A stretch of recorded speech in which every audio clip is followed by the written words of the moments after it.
if a young person comes and makes a disclosure of child abuse, I've spoken to staff who are quite significantly traumatised by the information that they've heard. And I think it's all right to be afraid. However, training kicks in and their professionalism has to kick in, and therefore they need to know this is what I need to do next. And that's the position in which many teachers will find themselves. Estimates suggest that as many as 175,000 school children could suffer some form of abuse or neglect. But what are some of the signs to look out for? And what should a teacher do if he or she suspects it's happening? This programme aims to provide some answers. We have young people who come in, they're dirty, their clothes are clearly not washed, they're hungry, they arrive very, very early. You know, they arrive in school at 6:30 in the morning and they're last to leave because clearly they feel more secure in this environment and they feel safer here than they do at home. And that would clearly be a sign, you know, of some neglect, perhaps, for that young person. Teachers can't afford to ignore these signs. Involving colleagues is essential because one piece of information may form part of a jigsaw which completes a more serious picture. If any member of staff does become concerned about a case of neglect, it's really important that they take early steps to record that, but also to have a conversation with the designated person within the school. It may be that individually those situations aren't of major concern, but collectively, when we see the overall picture, it might lead us to be much more worried about a child's safety. If there are signs of neglect in one child, it may mean there are others in the family, possibly at different schools, who could also be suffering. The boy was about 14 years old. He was the oldest of the family. We had a younger brother in school, but there were others in primary school, mother at home. And the boy was just generally dirty, uncared for, no friends. And I'm afraid began to become quite difficult in school. He could get very, very angry. When you tried to talk to him about things, he would quite often just fly off the handle. We did involve other agencies and we did report it as a child protection case. Teachers clearly have serious responsibilities in these areas, but they are not alone. I think it's really important that people actually do respond calmly in these situations, not to be feeling that they actually have the responsibility for the next steps. That will be something that the designated member of staff in the school will be able to assist with. They'll be able to help them communicate their concerns to other agencies, and it really isn't an individual responsibility. I think it's really important that we reassure colleagues in teaching that that's the case.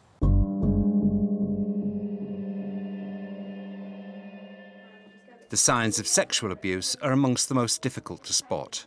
One warning sign can be a sudden change in a pupil's behaviour or character. There are, of course, some physical signs associated with sexual abuse, but it's unlikely that within a school setting people would actually see those sorts of indicators of that form of abuse. However, they're much more likely to be observing emotions and behaviours that become more extreme. For instance, withdrawn behaviour, and perhaps a young person who's unable to concentrate because they're preoccupied with concerns about what might be happening at home. But of course there can be other examples where children might act out, they may become more aggressive and may become more hostile. Often sexual abuse is only detected when a sufferer can be encouraged to disclose it to a trusted adult in school. Confrontational approach is rarely, if ever, effective.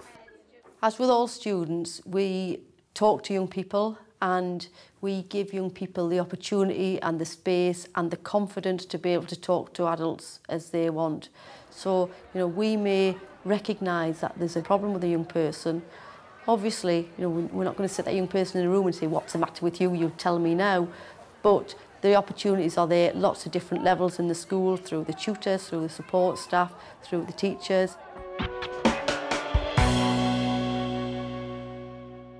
A girl, aged 13, came to actually talk to a member of staff in school.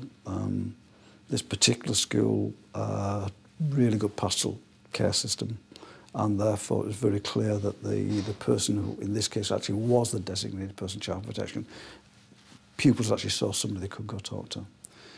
And she came to talk about what was happening at home when her mother was out. This had been going on over a number of years. And the reason why the girl told us was that she was afraid what her father had been doing to her, he would then start to do on her younger sister. And she felt that she couldn't keep what was happening to her, despite all the sort of threats and the pressures. And comments like, what would it do to your mother if it all came out? Or that she had to go to house because she was afraid of what would happen to her sister. Any adult in school's response to a disclosure of suspected sexual abuse needs to be cautious. The key message is that the adult cannot agree to keep disclosures secret and must make the student aware of this. You have to look at how to approach each scenario differently. Obviously, each is approached with sort of like gentleness and ensuring that the child in any way doesn't feel pressured into telling you anything, but also making sure that the child's aware of the fact that you can't actually promise them that nothing's going to go any further, that nothing's going to be said to anybody else, because obviously of child protection issues, they need to always be reassured that you can't make any promises of keeping secrets.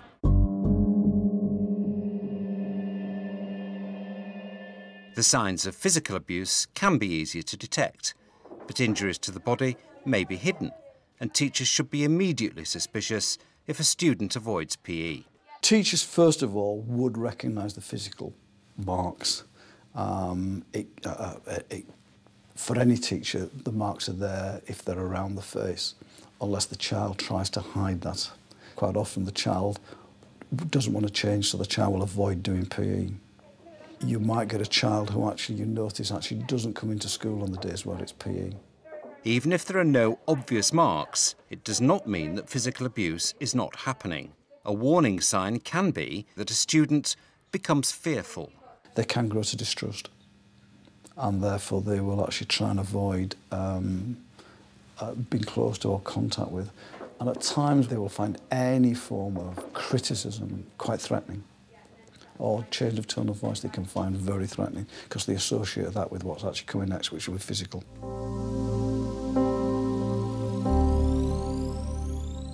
If a young person comes to their lesson and they've got a bruise or they've got a mark, the staff will ask that young person if they're okay and what's happened. You know, they won't put words in the mouth, they won't challenge them about it, and the young person may give a perfectly logical explanation, but there is a duty to pass that on. And certainly within the PE department, you know, in the nature of their work, they see young people and they're going swimming or they're out in PE, and they do look out for obvious things. They also look out for less obvious things where maybe a young person is very reluctant to be changed. And again, our job is to make sure that young person's got somewhere to go to talk about that. A case involving a 16-year-old girl came to our attention recently, which was a very worrying example of physical abuse. She was not only experiencing bullying at school, but staff became concerned when they spotted some small round marks on her body that they weren't sure had occurred accidentally. She was unable to give any proper account of why they had occurred. She was very reluctant to even talk about the injuries. Although the staff suspected they may have been cigarette burns, of course it wasn't their role to diagnose those injuries, but actually they did make a good record of the site and the type of injury, alerted the designated person to their concerns so that they could then contact Children's Services.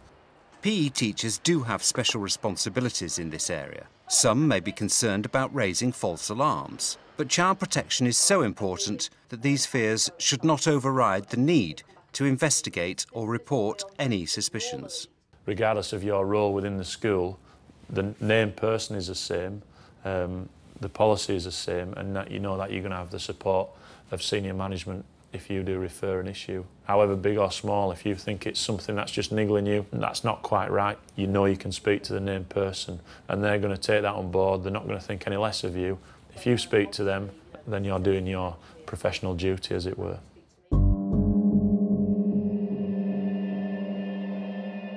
The term emotional abuse can cover a large range of things that can happen to a student outside school.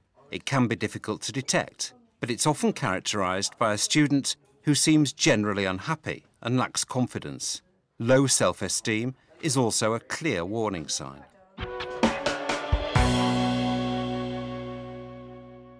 One of the cases that we often use in our training is about a girl within a family who has grown up feeling she's the odd one out. Mother rather than father in the house can be very disparaging, is putting her down. Words like useless. Why can't you do that? And even the comment that actually mother saying, well, actually, I don't know why we had you, I don't like you. But what the school sees is not emotional abuse. What they see is an unhappy child. Or they see a child that for some reason looks particularly unhappy or something has happened. What they will start to do is actually start to try and find out what is happening and how can they help.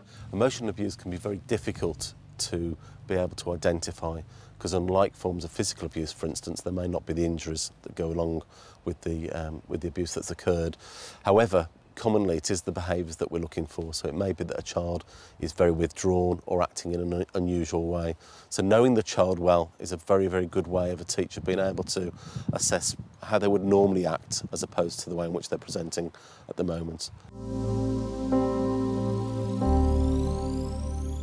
If a staff member was concerned about a young person's well-being and certainly their emotional well-being, they would absolutely be very clear about wanting to pass that on.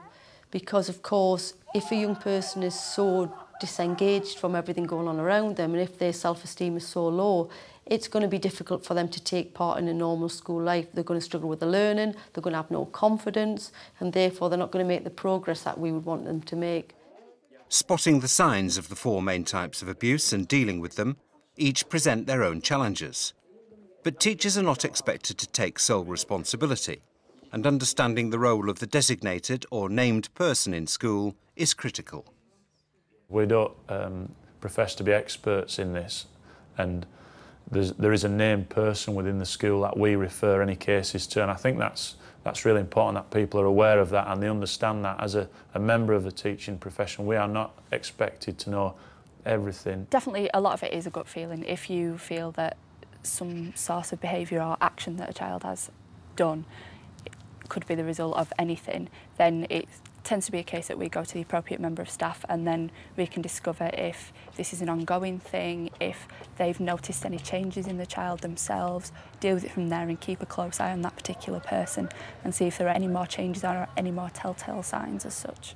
Teachers are having to deal with a number of children most of the day, and it might seem very difficult at times to just drop things and listen to one child.